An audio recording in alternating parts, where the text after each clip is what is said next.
This is Cerebral Cinema. Movies of the mind. The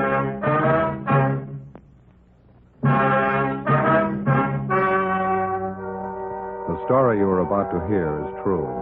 Only the names have been changed to protect the innocent.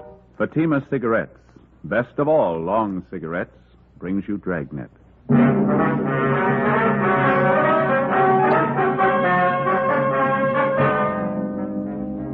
You're a detective sergeant. You're assigned to forgery detail. A United States postal inspector comes to your office. You've received the same complaints he has. Somebody is stealing mail in your city. Your job? Help get him. Compare Fatima with any other king-size cigarette. You'll find a world of difference. Yes, in Fatima, the difference is quality. Quality of tobaccos. The finest domestic and Turkish varieties. Extra mild, superbly blended. To give you a much different, much better flavor and aroma. Quality of manufacture. Smooth, round, perfect cigarettes. Rolled in the finest paper money can buy. Manufactured in the newest and most modern of all cigarette factories. Quality. Even to the appearance of the bright, clean, golden yellow package. Carefully wrapped and sealed. To bring you Fatima's rich, fresh, extra mild flavor. So compare Fatima yourself today. You'll find Fatima's now cost the same as other long cigarettes. But your first puff will tell you... Ah, that's different. Yes, in Fatima, the difference is quality. Buy Fatima.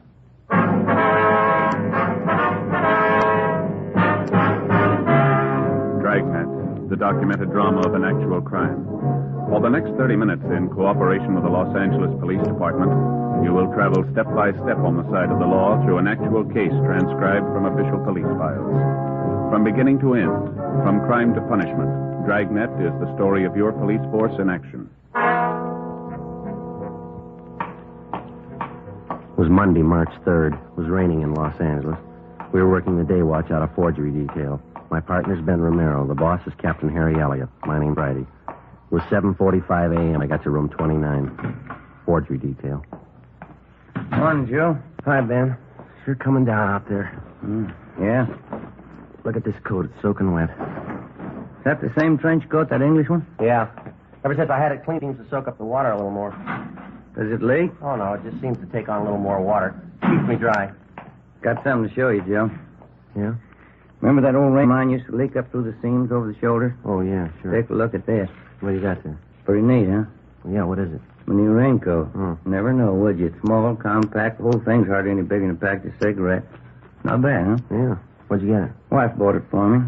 Amy says it's regular full-size raincoat, size 40 long. Amy says. So didn't you try it on? Oh, no, you know how they make something like this. It's made out of plastic. Size isn't too important. Mm-hmm. Just a plain coat. Slips right on over your suit, just like any other raincoat. I know it'll fit. You haven't worn it yet, huh? No, it hadn't started raining when I left home. Mm-hmm. Could I see that? Sure. Real compact, isn't it? Now, something like this is really practical.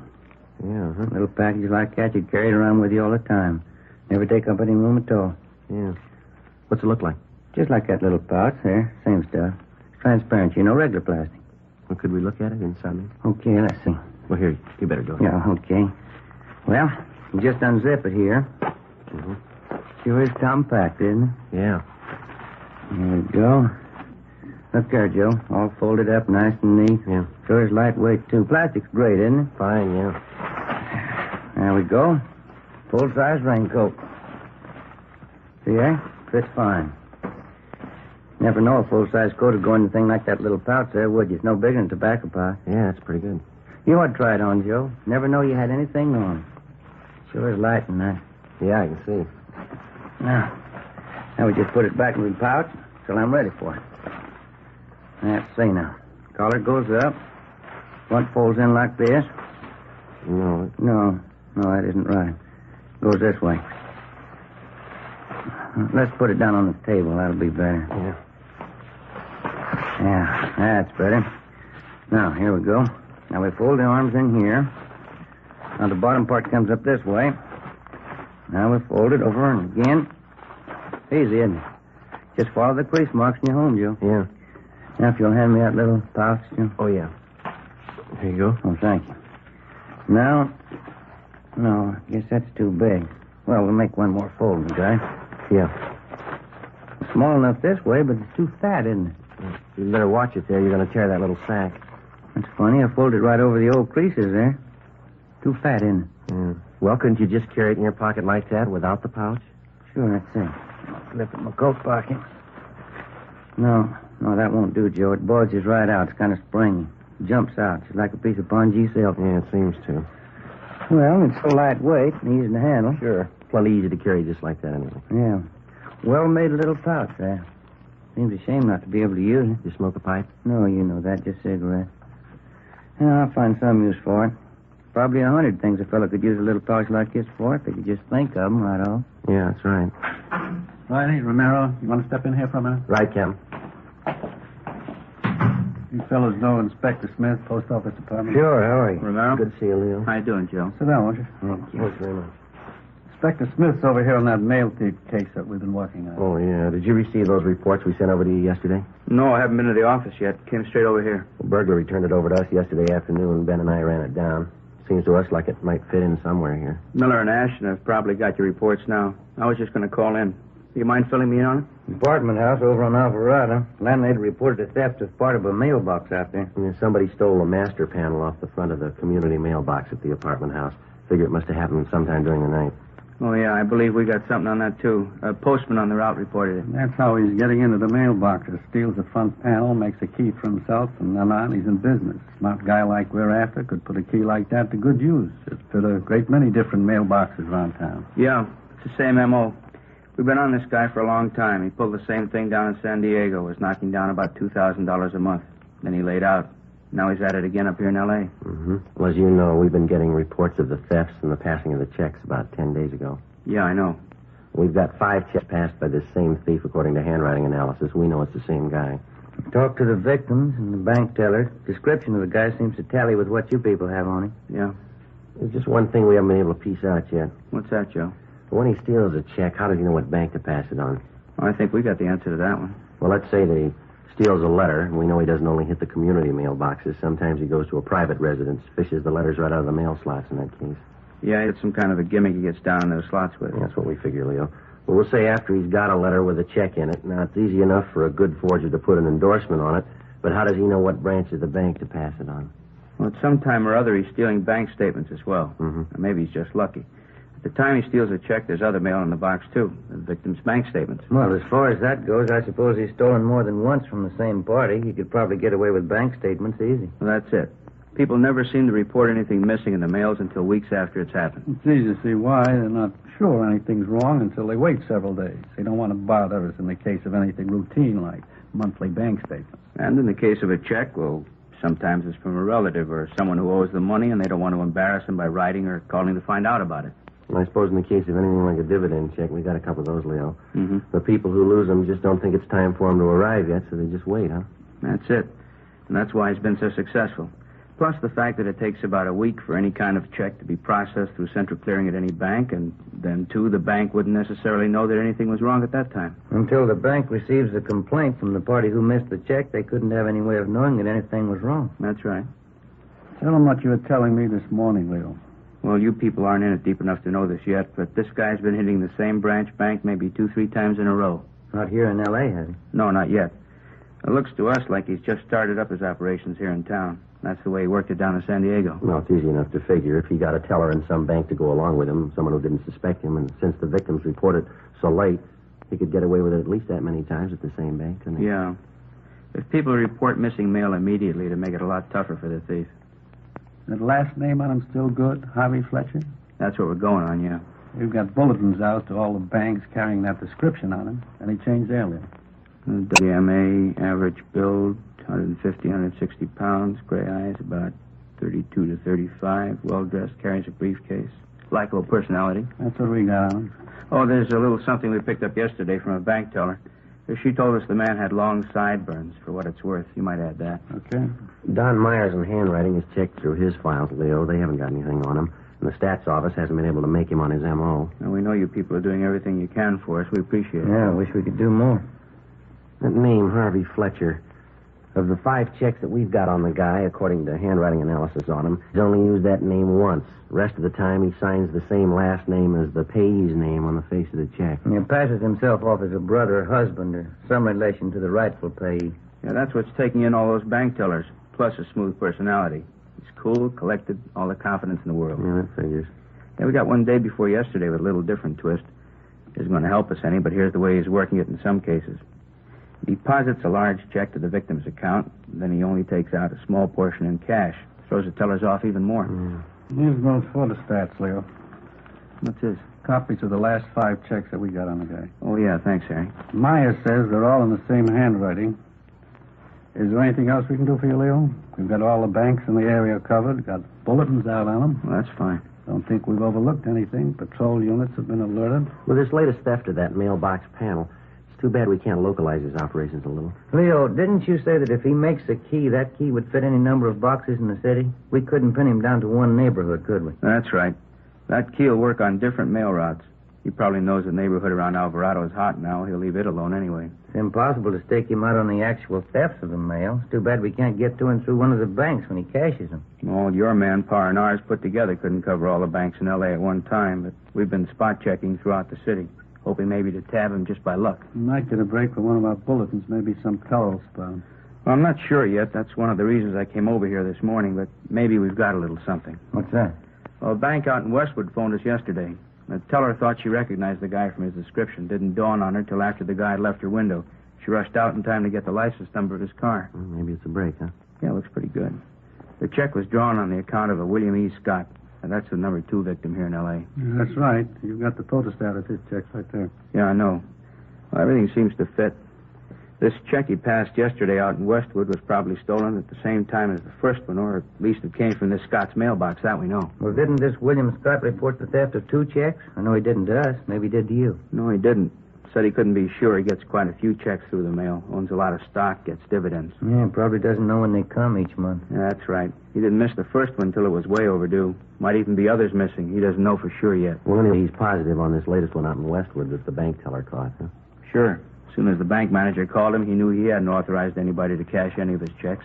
Does the M.O. seem to match? Well, that's what's got us going on it. Looks real good. Smooth operator.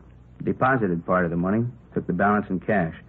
The major switch in his operation was the fact that he didn't go to the victim's regular bank as he did on that first check. Well, sounds good, doesn't it? And we kind of think so. That's the reason I came over here this morning.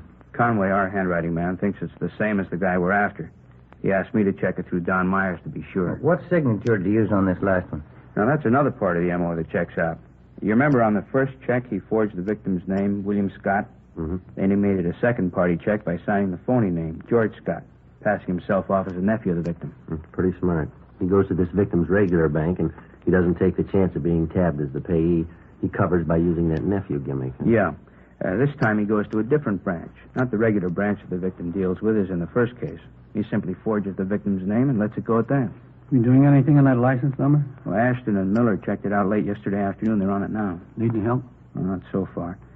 I'm interested in what Don Myers has to say about the handwriting. He ought to be through about now, huh? I'll give him a call. Well, thanks, Harry.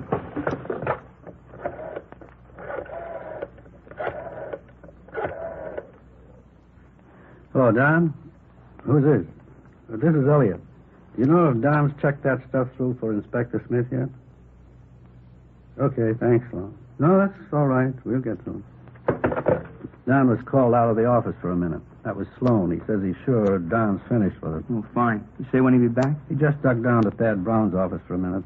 I'll call down there for you. Well, that's all right. I'll walk down there myself and the exercise. Okay. So and I'll walk on down with you. Oh, swell. Let's go. All right. You fellas will be back here once. Well, sure, as soon as I check with Myers. All right.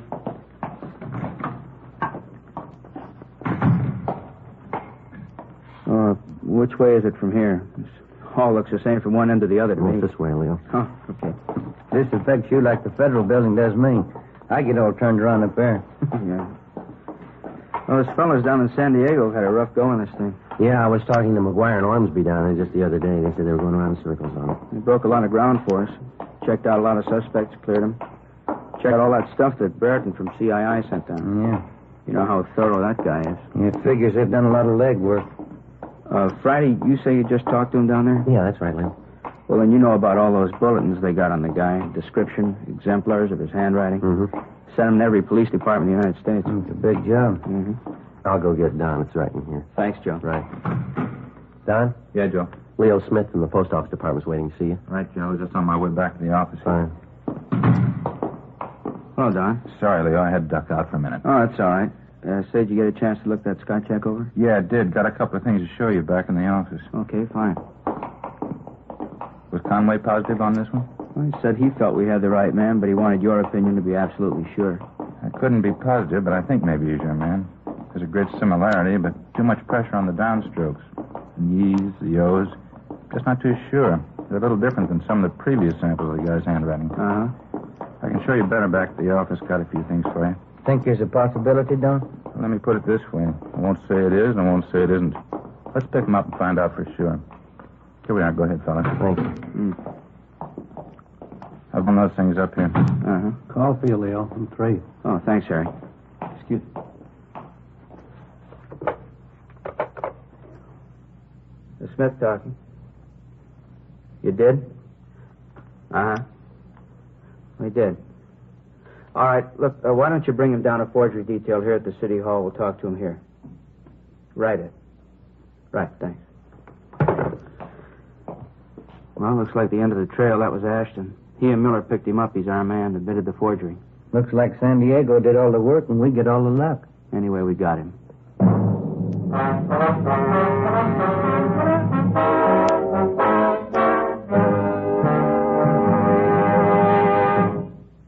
You are in the Scientific Investigation Division of a Metropolitan Police Department. The ballistics room.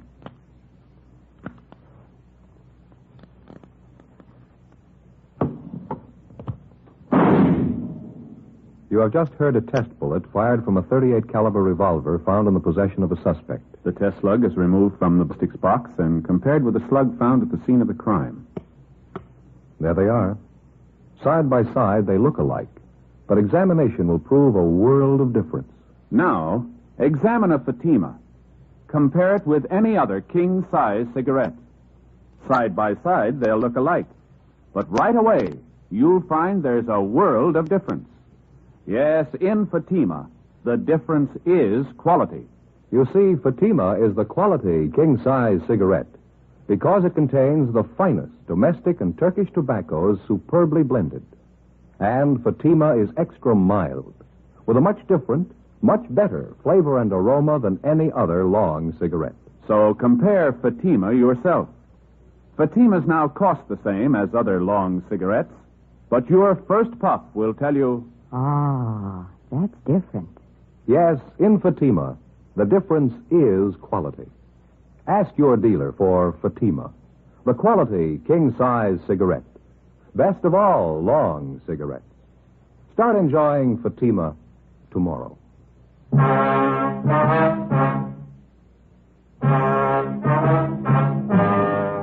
In the routine solution of a case, the police officer is always benefited by the legwork of his fellow officers.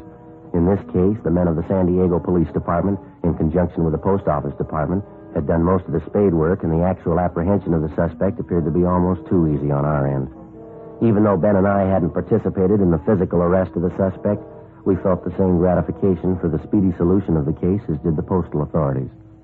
Monday, March 3rd, 3:27 p.m. Miller and Ashton of the Post Office Department brought the suspect in for questioning. The prisoner was turned over to Inspector Leo Smith. Ben and I sat in on the interrogation. Carver Gleason, that's your true name? Yes, sir, it is. You say you've never been arrested before? No, sir, I never have. Now, you know we're going to check that out. Yes, sir. All right, now let's go over it again. The same way? Well, that's up to you. We want the truth. I've told you the truth. You asked me questions about stealing mail, about forging checks. You said I was down in San Diego. Well, it's not true. None of it's true. Have you ever stolen from the mails? No, sir, I never have. I know that's a pretty serious offense. What makes you think forging isn't? Is that what you're trying to say? No, I'm not. I didn't say that, but this was the first time I've ever done anything like this. I didn't even think about the consequences. Should have thought about them. When's the last time you were in San Diego? I've never been there. I don't even know for sure where it is. How long you been in Los Angeles? About 3 months now. Where's your home? Akron, Ohio. How old did you say you were? 25. And what have you been doing since you got here? It's just it. Nothing. Can't find a job. Well, how you been getting by? How you been living? Been staying down at the YMCA. Hope Street, I guess it is. What have you been doing for money? Well, my folks gave me a little when I left Akron. Thought I'd have a job by now. I didn't want to write home for any more, so when I found that check, I figured I could get away with it. I needed money, and I cashed it. Where'd you say you found it? Over on, that street out that way, La Ciganega, is that how you say it? Oh, La Cienega, yeah. Now, what were you doing out there? Well, I was answering an ad in the classifieds, trying to find a job. I had to park the car down the street from the place, and on my way back, I found this check on the sidewalk right near the bank on the corner. Where'd you get the car? It's ours. The car's registered in your name with California plates. How do you explain that? Well, the folks told me when I got to California to go right to the authorities and register the car if I was going to stay so I wouldn't get in any trouble. That's where part of my money went. You got anything else you want to tell us? Well, I did it. I admit that. Mm-hmm. I want to make it up somehow. The check was for $57. I gave the men that arrested me 50 of it, and I spent $7. Yeah, that's all on the record. I did wrong. I'll pay the $7 back. Well, you can take that up with the judge, Gleason. Friday, Romero, you want to step outside with me a minute? Yeah, right. Gleason, you wait here with that officer. Yes, sir. What do you think? He's telling the truth. He's not the one we want. How about you, Joe? Yeah, I'll go along with Ben. Well, that makes three of us. Monday, March 3rd, 5 p.m. We went in and checked with Don Myers. In carefully going over exemplars of Carver Gleason's handwriting, he had definitely eliminated him as our suspect. Carver Gleason remained in custody awaiting trial. 3 months went by. During this time, the burglaries and forgeries continued. Suspects were picked up, checked out, and released. We got nowhere. Tuesday, July 12th. We received a communication from Chief Adam Jensen of the San Diego Police Department, who stated he was forwarding a radiogram from Chief John W. Polsine of the Milwaukee, Wisconsin Police Department. The radiogram from Chief Polsine stated that his handwriting man in Milwaukee identified the suspect's handwriting, as listed in one of the San Diego bulletins, as belonging to Philip E. Holloway. Holloway was arrested 2 years previous on a reckless driving charge. The physical description of the man matched closely with the one that we'd received on the suspect known to us as Harvey Fletcher. They further stated that although he was at one time a resident of Milwaukee, they had nothing further on him. It was just an outside chance, but we decided that in all probability this could be the suspect's true name, Philip E. Holloway. This information was forwarded to the postal authorities. Ben and I started to check through our channels to determine the whereabouts of the suspect, Philip E. Holloway, with a possible alias of Harvey Fletcher. Yeah, that's it, Joe. Nothing in any of the phone books. Yeah. Covered everything I can think of. Our records, sheriff's records, nothing from CII, utility companies. Yeah, well, maybe Smith found something on him. We haven't got anything here. Think I'll give him a call, huh, Joe? Yeah, I'd like to know.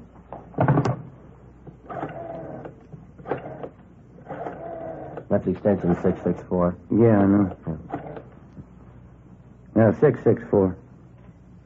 Hello, Inspector Smith, please. How's that? Oh, I see. No, that's all right, thank you. On his way over here, he left 5 minutes ago. I sure hope he's got some. Joe, Ben? Hi, Leo. Think maybe we ran it down. Good. How'd you do it? Through the Postal Service? Yep. Didn't figure, did it? Well, we didn't think he'd stay put long enough to have a permanent address. Well, he's been on the move, but we got the last known address on him. Received mail there 2 days ago. You want to check with Don Myers? He's been working over those exemplars Milwaukee sent us. I just did. Called him about 15 minutes ago. Oh, we just got back from Y. What do you have to say this time? Well, he and Conway agree all the way this trip. Yeah? Holloway's our man. Together with the postal authorities, Ben and I helped in the 24-hour surveillance placed on the suspect, Philip E. Holloway. Our findings disclosed that he was living in a modest apartment house and he was employed by a local vacuum cleaner company as a door-to-door salesman. This type of occupation would enable anyone to have suspicion-free access to any and all types of home mailboxes. The first 3 days of the surveillance failed to disclose any further incriminating evidence. Thursday, July 17th, fifth day of the 24-hour surveillance, 2:30 p.m. Holloway came out of his apartment building, got into his car, and drove approximately 4 miles to the Echo Park residential district. He parked his car, got out, and went up the steps of a small apartment house. Together with Inspector Leo Smith, Ben and I followed him. You want to pull up here, Ben? This is good. Yeah, all right. Yeah, he's going for that mailbox, isn't he? Yeah. He's got the key. He's opening the panel. Not a worry in the world. Broad daylight. Look at that. He's got all the letters out of the box, got them in his pocket. On his way back to his car. Leo, there's the bank right up there on Sunset, see? Okay, let's stay with him. How's it look, Joe? You can see up ahead there. Is he pulling off? Wait a minute. All right, let's go.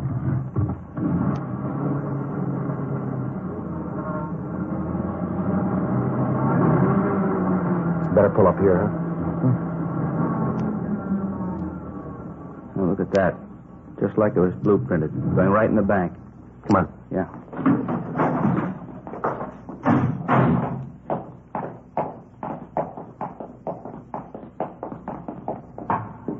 Joe, you see him? There he is. Second window. Let's get in line right behind him. All right. Yes, sir. May I help you? Yes, I wonder if you can cash a check for me? Yes, sir. Would you endorse it, please? Sure. There you are.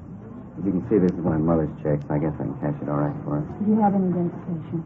I'm sorry, I don't. I'll say I have this envelope the check was mailed in. Will that do? Yes, I think that's all right. How would you like this, sir? He doesn't want it anyway, miss. Just hold that check for us, please. Postal inspector. Yes, sir. I beg your pardon. I believe you're making a mistake here. No, there's no mistake. Come on, step over here. Shake him down. I don't understand all this. That key you used over there on Baxter Street, that the one you made from that panel you stole over on Alvarado about 4 months ago? You know about that, huh? Yeah, we do. I did all right for a while, didn't I? That key angle's a pretty good one, isn't it? There isn't a lock in the world I can't make a key for. We got one in mind you might have trouble with.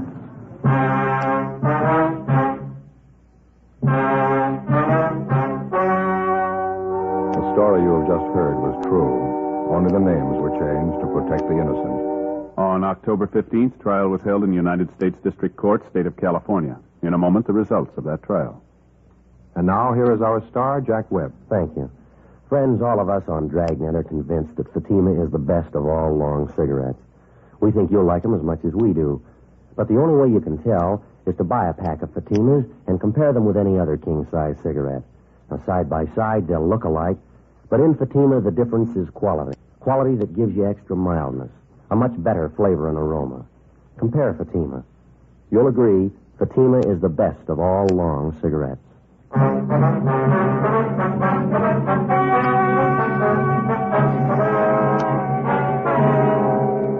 The suspect, Philip Elwood Holloway, was found guilty on all counts. He was sentenced to 10 years in the federal penitentiary. 5 years of his sentence was suspended, and he was placed on probation. One of the conditions being that he make restitution of the stolen money. Ladies and gentlemen, accidents of all types kill more persons from 1 to 35 years of age than does any single disease. America's homes and children can best be kept safe if every father, mother, and child develops the personal responsibility to know and observe home safety rules. Make home safety a family affair. Be careful. The life you save may be your own.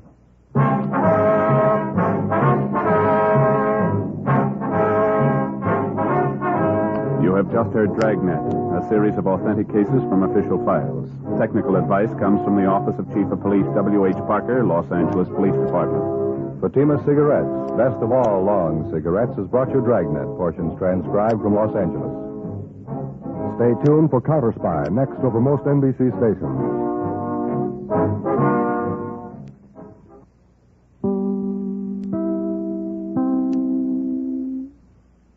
Cerebral Cinema hopes you have enjoyed this movie of the mind.